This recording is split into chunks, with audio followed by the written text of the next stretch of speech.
What is up once again, Maniacs, and welcome to the third episode of our podcast. It's me, the captain of, the king of Sting, and your notorious troller from Pasig City, JCT. And I'm FSP Works, but you can also call me Fred. And once again, just like I shall do to this guy, we shall drive you nuts and bolts with our bumper to bumper podcast.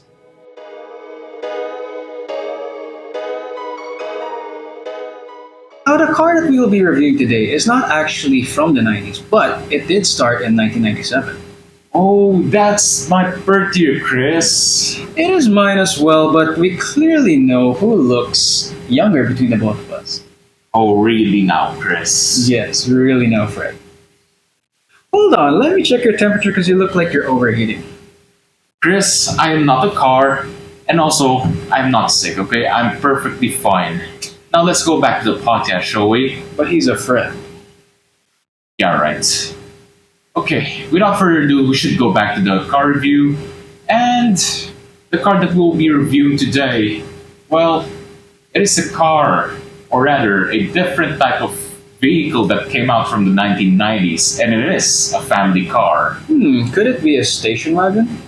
Well, a bit close to the station wagon, plus the right height and the shorter wheelbase. Oh, could it be one of those things that they do in basketball as well? You know, when they say, Kobe, crossover! Yes, Chris, but not that kind of crossover, alright? Okay. But what type of crossover are we talking about today? Could it be a RAV4? Nope, not the RAV4, Chris, but it is a competitor to the RAV4. Ano competitor? CRV? Well, not even close. But the unique thing about this vehicle is that it had a symmetrical all-wheel drive. And see this fist? That is the engine's configuration. Oh, so we're talking about boxer engines, huh? Are we Yes. talking about that car that, comes from the forest, the Forester? Yes, Chris, that one. Speaking of boxer engines, does it actually punch people? Yes, and it can punch you if you don't stop goofing around. Again, I have to check your temperature. Clearly, this man is overheating. Again, I'm not a car. Stop it. Yes, he's a friend. Before we review the Subaru Forester that we are about to feature, let us take a look at how the Subaru Forester came to be. The Forester started out with this concept in 1995, a Subaru Striga. It was meant to compete with a Toyota RAV4. It was then launched in 1997 as a Forester SF, with Subaru's signature symmetrical all-wheel drive and choices of 2-liter EJ20, a 2-liter EJ20 Turbo, a 2.5 EJ25D, and a 2.5-liter EJ251 Boxer 4 engines. Since then, it revolutionized the crossover segment with its signature Subaru symmetrical all-wheel drive and Boxer 4 engines. What we are about to feature here is a 2020 Subaru Forester, more specifically a 2-liter IL with Subaru's cutting-edge EyeSight technology. It was launched in the country in 2019 as a 2-liter naturally aspirated Boxer 4 engine in all trims.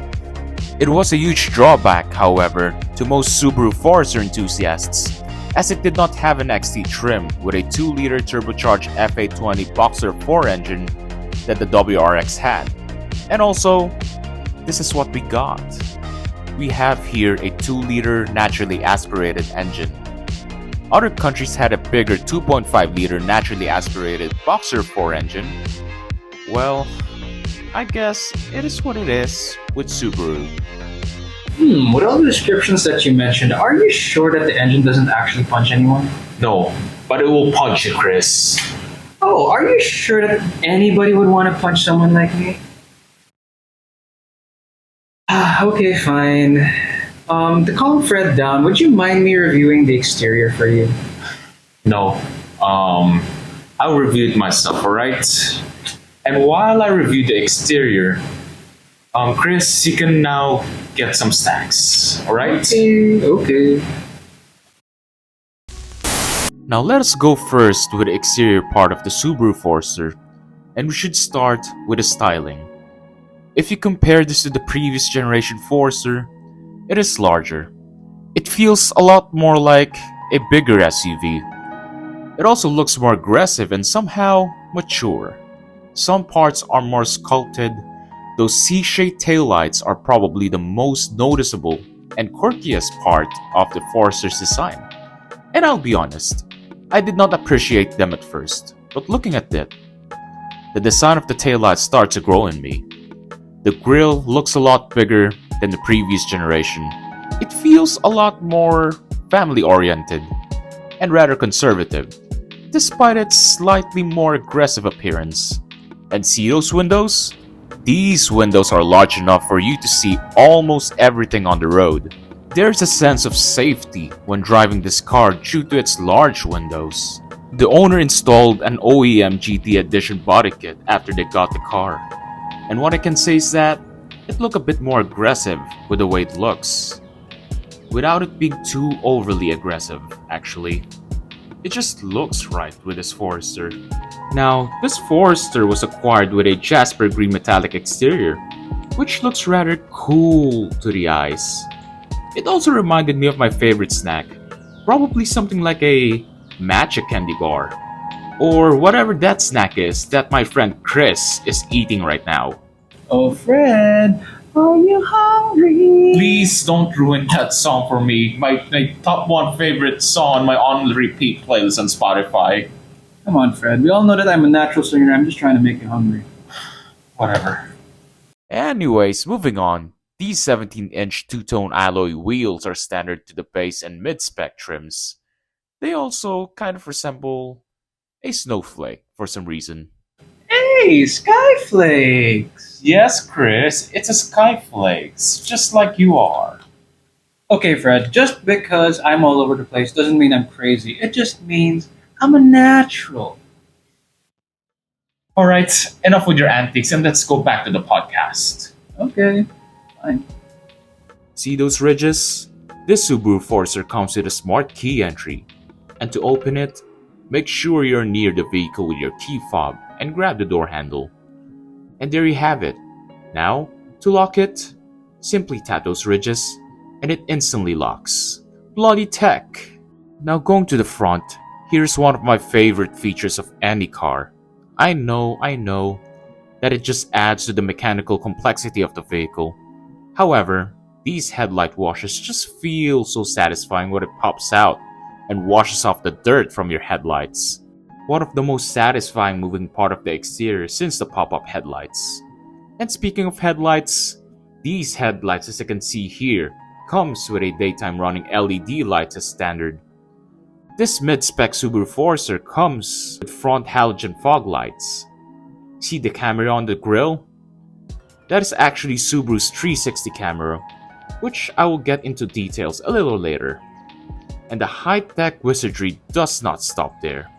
And see those cameras?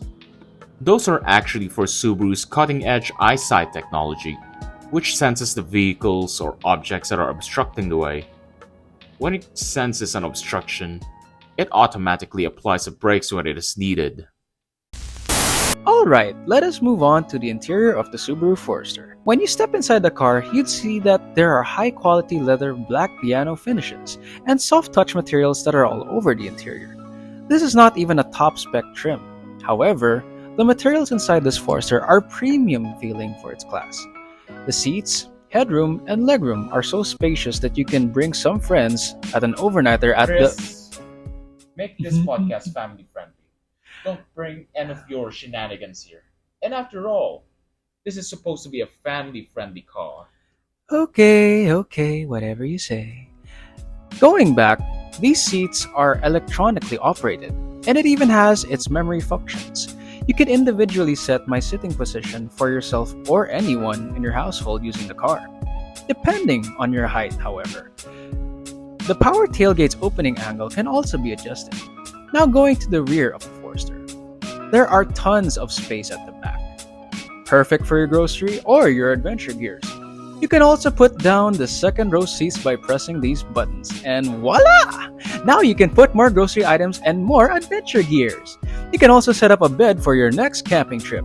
And by the way, you can also adjust it manually. Yay! Okay, moving on. This is also where you can find all tech wizardry. For instance, this teeny tiny infotainment screen is where you can see your vehicle's vital information. The 8-inch infotainment screen includes an Apple CarPlay and Android Auto.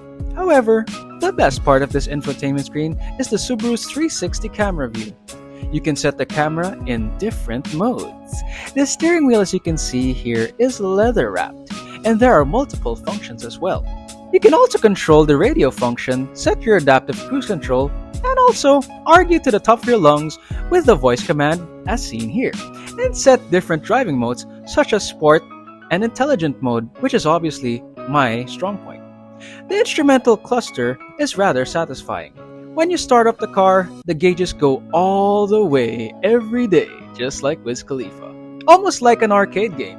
Nothing fancy other than that teeny tiny screen in the middle.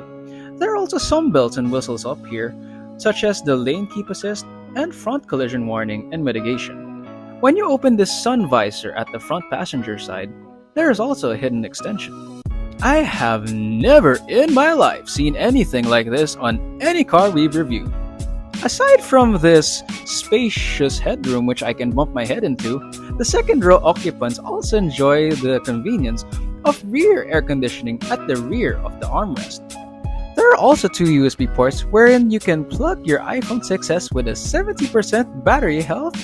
Fred! Hey, Okay, I may have tipped him off there. Aside from its legendary Subaru symmetrical all-wheel drive and an engine that can potentially box me in the face just like Fred can, Subaru is also known for its safety. There are airbags almost everywhere. The front passenger, the driver, and even the second row occupants on each side. And so, even in the event of me being boxed by Fred, Subaru will surely box me out slowly. Thank you, Chris, for that. Now, let's go to the engine and drivetrain of the Subaru Forester. It is powered by a naturally aspirated 2-liter double overhead camshaft 16-valve flat 4 engine, or what they call a boxer engine. It produces 154 horsepower and 196 Nm of torque. This is the only engine option available for the Philippine market. It is mated to a Lineartronic continuously variable transmission with 7 simulated gears, and you can shift them manually with those paddle shifters. This Forester is not the quickest though, due to the lack of turbocharging from its predecessor. However, what makes the driving experience probably a little bit more engaging is the Subaru symmetrical all-wheel drive. It has been Subaru's trademark since 1972. And because of the engine's configuration, it gives the Forester a more stable ride and cornering due to its low center of gravity. Handbrakes? Not at all. It now has an electronic parking brake with auto vehicle hold function. Now even the mid-spec Forester gets the benefit of an X-Mode. Subaru's X-Mode had different controls such as heel descent, traction, and transmission mapping, which helps the driver in slippery situations and difficult terrains. Underneath the Subaru Forester are front struts and rear wishbone suspension with coil springs, which makes the ride a little bit more like a magic carpet ride. Now we will be going out with Chris, and surprise surprise, we will also go out with the owner of the Subaru Forester, and he himself will test drive the vehicle. Rains are very strong today. It's pouring pretty hard right now actually. Well, luckily I brought Pringles in case Fred is No hungry. eating inside the car, Chris, please. Oh, come on, even the shifter agrees with me. It's a freaking Pringle. And what are you talking about, Chris? Just like this is called Pringles, this can be called Pringles. Well, the shifting pattern though is PRND and then -M at the left. So yeah, it's not a Pringle, Chris, unfortunately. Oh well, that's okay, Chris. It's your cheat day anyway. Yeah. It's also Fred's. Mass Dom's car, right? Let's keep this really immaculate interior intact. Please. Don't worry, we all know that I'm more immaculate than him. Really, Chris. Yes. Someone forgot to wear seatbelts. Yeah, it seems like the car is warning me. Safety belts, please. That wasn't me. Anyways, can you describe the drive experience of yours, Dom? Well, it's actually very fun to drive despite its size. Yeah, And, I can actually tell it is fun to drive. It's not as fast as sports cars now, but you know, it's for its size, for the system it has.